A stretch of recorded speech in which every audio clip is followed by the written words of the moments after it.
Man, it feels good to be in game week again. A brand new Village Vice brought to you by mybookie.ag. That guy is Zach Blackerby. That's him on the right. I'm Brad Law. Mybookie.ag. They've got you covered this football season. If you haven't yet, take advantage. Use that promo code next round. They'll double your initial deposit. So get your football season kicked off. If you haven't used MyBookie yet, you haven't kicked off your football season. Next round is the promo code at mybookie.ag. All right, Zach, while you were away in Foxborough watching the Patriots, Auburn was back on the practice field getting ready for Missouri. Then they took Monday off, and they're back into it on Tuesday. So here we go. It's game week. Yeah, we're back. We're back finally, and we hope to see, I guess, a crisper version, a more crisp version of the Auburn Tigers on both sides of the football. One thing that Hugh Freeze said earlier this week about, critical downs, big downs, that's been something that everybody's been pretty critical of, and rightfully so. He said it would be really, forgot the exact word he used, but he said he'd be upset. Be very frustrating. Yeah. Yeah. If the Tigers aren't able to execute and don't know what to do in key, third and fourth down. So if that's the case, that gives Auburn a better shot to win several times this year if they could have cleaned that up. So I'm hoping that's true. Those critical plays, I just look at the slate this week. And you think about last week, Alabama, South Carolina was a one-possession game. Vandy, Kentucky, a one-possession game. Ole Miss, LSU go into overtime. Tennessee, Florida go to overtime.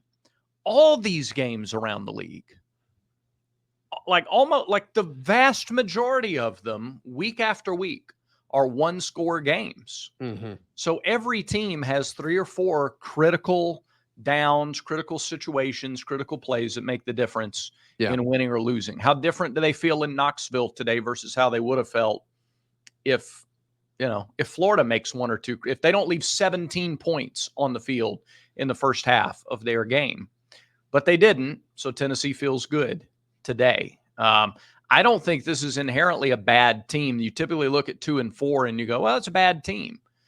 I think Auburn's a bad team. No, they don't look like a 2 and 4 team. Yeah. Roster wise, stats wise. Depending on, if you cut out a drive of the game, depends on which one you look at, if you want to kind of observe that under a lens. But this isn't some abysmal team. This is a team where if you're in Missouri or you're Kentucky, and I was talking with somebody who covers Missouri earlier this week, and I told them just candidly, I have no idea. I have no idea what to expect from this game on Saturday. And he's like, yeah, I need to watch more Auburn because I haven't sat down and watched a full Auburn game yet. And I'm like, yeah, you're going to see 2 different teams.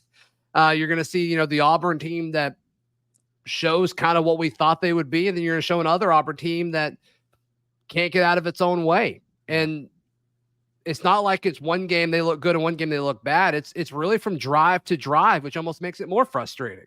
Yeah. Well, the critical downs and the execution and penalties at really bad times and things like that, those I think those are discipline and focus issues, and they're the things you have to focus on because everybody else has a seat at the table. I've used a poker analogy before, talking about recruiting and talking about facilities. You kind of have to recruit at a high level to get a seat at the table, just to be able to play in the game.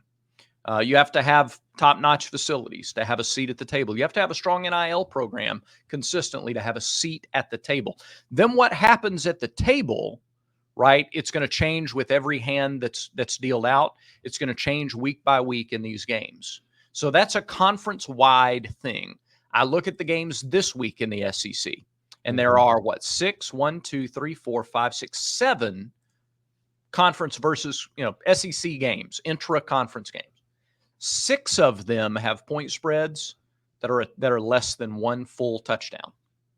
So that tells me that in all of these games, there are 2 or 3 critical plays. So yeah, that's what Auburn should have been focusing on during the bye week. It's what Auburn should have been focusing on the first 10 weeks of practice and games, but certainly during the bye week, absolutely. Yeah.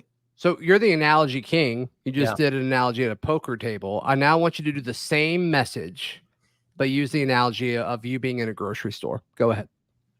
Being in a grocery store? Sure. I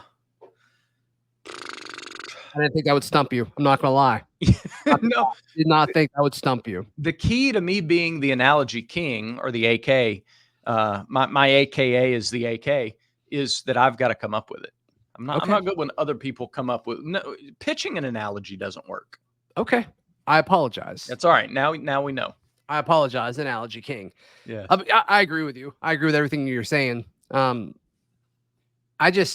think you can spend all the time in the world in practice on what to do in key situations, on 3rd and shorts, 4th and shorts, 3rd down, offense, defense, whatever. But you can't simulate the pressure and the weight of it unless you do it in the game. And to me, I think one, experience plays a factor, but also confidence. And I just don't know how anybody on this team feels confident that it's going to go well right now. Maybe the time off in the bye week helps with that. The timing of Auburn's off week and fall break, that's really clutch how that lined up, especially with how the season had gone up to this point. I think it could signify some sort of refresh or restart, something in terms of just being able to start over, mentally and get in that mindset of, okay, like, sure, all of the goals that we entered the season with are gone, but can we recalibrate? Mm-hmm. Can we refocus? And to me, they've just got to be able to do that. And the locker room has to be able to accept it. Peyton Thorne went on the next round this morning, and he was asked, like, hey, you entered the season hoping you could be a college football playoff team. That's not going to happen. Yeah. Do you have to recalibrate your goals? And his answer was interesting, and I think it was honest, and it gave a perspective that I haven't really thought about. And I'm paraphrasing, but Peyton's response was, yeah, like, we hope the future of the program is great, but like, I'm not going to be here next year. A lot of these guys aren't going to be here next year. We're out of eligibility. We're done. Like, this is it for us. And so it's really week to week, just trying to get everything we can out of it, which isn't the perspective of most media and most of the fan base. It's let's prep for the future. And Peyton added the caveat of, like, yeah, I wish the best for the future of the program. I want them to win, but it's like, I'm not a part of that. I need to focus on the stuff that I'm going to be a part of. And that was an interesting response. Yeah. And I like you bringing that up. It shows two things. Number one, portal players, like, where are their roots? Now, he's got roots 2 places. So he'll hope Michigan State, but he's not as invested in Auburn, and understandably so. I'm not dogging him because of that. I just mean, like, is Bo Nix invested in the long-term success at Oregon? Like, does Bo Nix care what happens in Oregon's football future? To a great degree, like, to the degree that you see some of these guys who played at Auburn and only Auburn care about Auburn's success, big picture, and there are a lot of them out there that do. I think you get more and more of that in the portal era where you got 2 or 3 stops. Yeah, and it's going to vary from guy to guy. Like Elijah McAllister, like, I believe that he truly cares more about Auburn than, his previous school, just based off of, his behavior, what he posts online and how often he's here and all of that. But that's going to vary from situation to situation and person to person. But yeah, I thought Peyton's answer on that was interesting. So, and the second point, though, hammers home what we talked about a little bit last week, and that is you have 6 games left this year. And I have multiple times, to the point that I think you get tired of it, and viewers may too, me railing on the whole ESPN playoff or bust narrative. The NFL doesn't do that. It's dumb. It's unnecessary in college football. You don't need it in college football. But they insist on this. If you don't make the playoff, your season is a loss or a failure. Well, it's not the case. Well, I'm going to push back on that a little bit in just a second, right here on Village Vice. Today's show brought to you by our friends at Roback.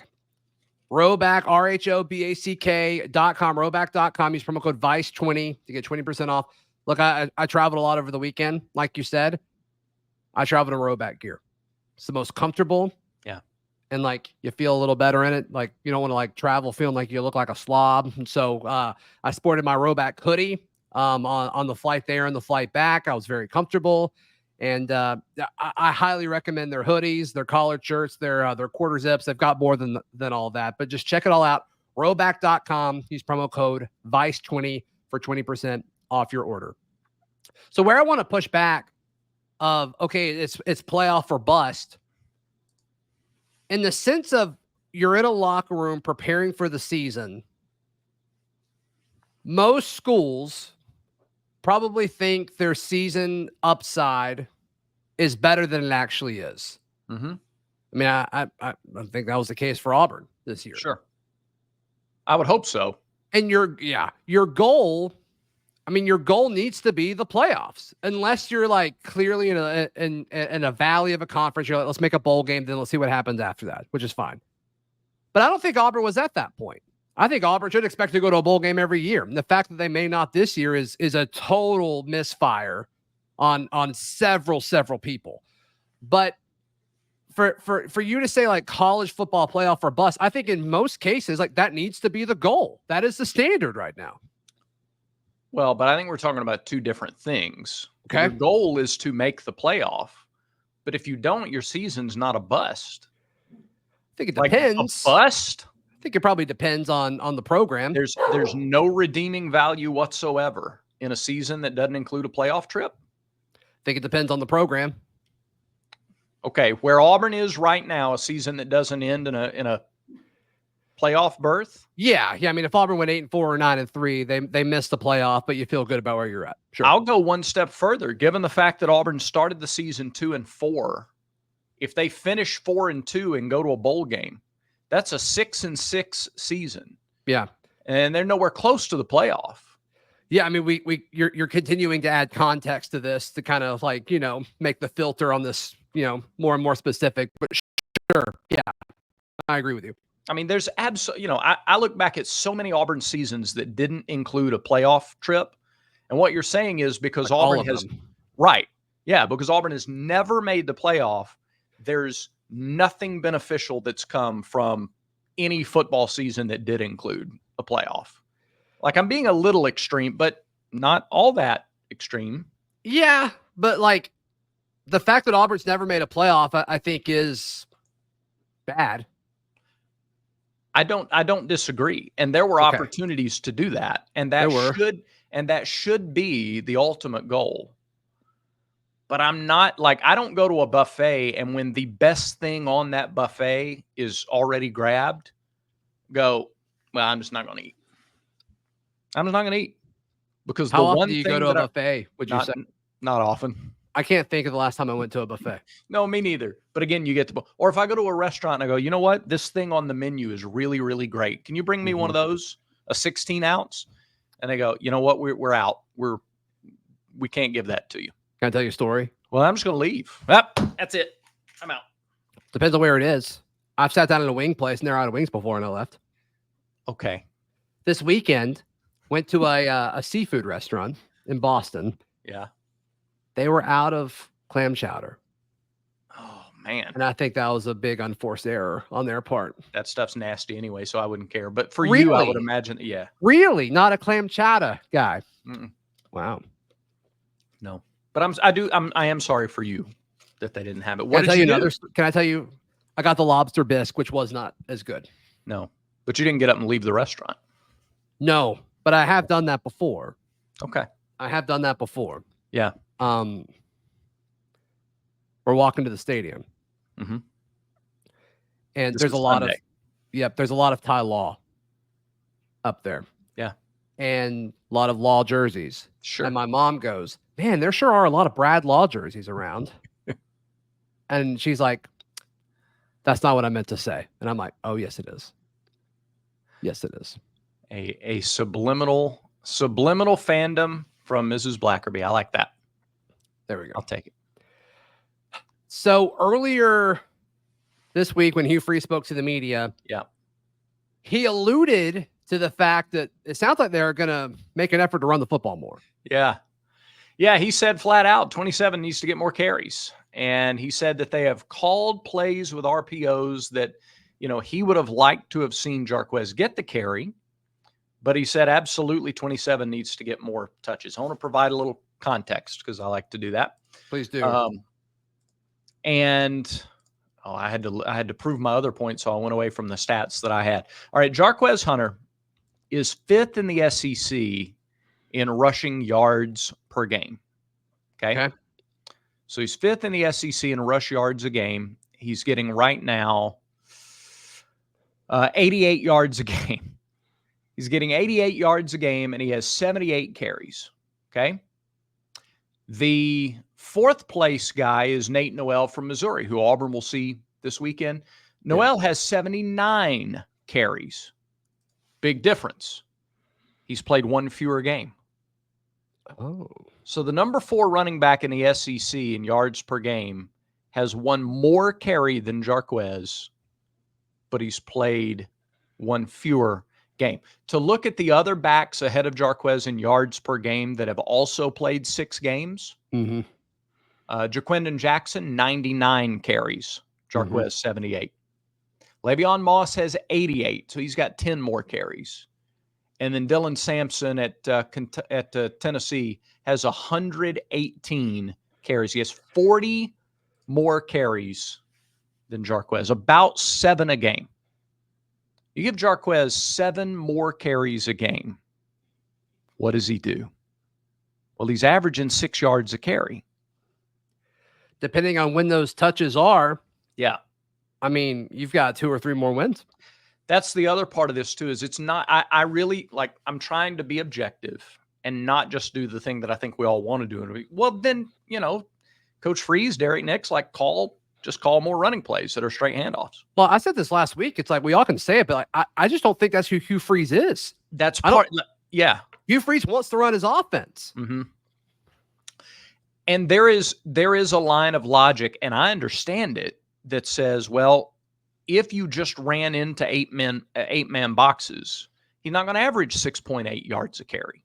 Mm-hmm. If you force the run into a defensive look that is loading up to stop the run, then that average is going to drop, and maybe noticeably. But it's okay. On 4th and 1, you don't need 6.8. You need 1. Yes. And he's going to break a tackle at the line of scrimmage. I mean, that's what they did with him last year. Yeah. And he was electric down the stretch. And he ran into loaded boxes like crazy. So it's not like they haven't done it. They did it last year, and it proved to be effective. And that was the whole argument of, okay, let's make the offense not about Peyton Thorne, and let's just get him some help on the outside and continue to run the ball. And then you've got some guys that defensive backs have to respect as far as stretching the field or creating separation and, 10 yards downfield. Yeah. And that's just not what they've done. That's not what they've done. They're running the finished product, or they're attempting to run the finished product of like the full Hugh Freeze offense. And I don't think he has the roster to do it. Yeah. And that's what's frustrating. That's what's been frustrating to me. He also alluded in his presser Monday that, that maybe do less, maybe simplify things offensively. So, again, past data is past data. Very rarely does the head coach come on and say something in a press conference that is not just the unfiltered truth. And so it'll be very interesting to see if he kind of does go against the trend, against what he's done in the past. And, like Jarquez right now, he's gotten 13 and 12 carries in the last 2 games.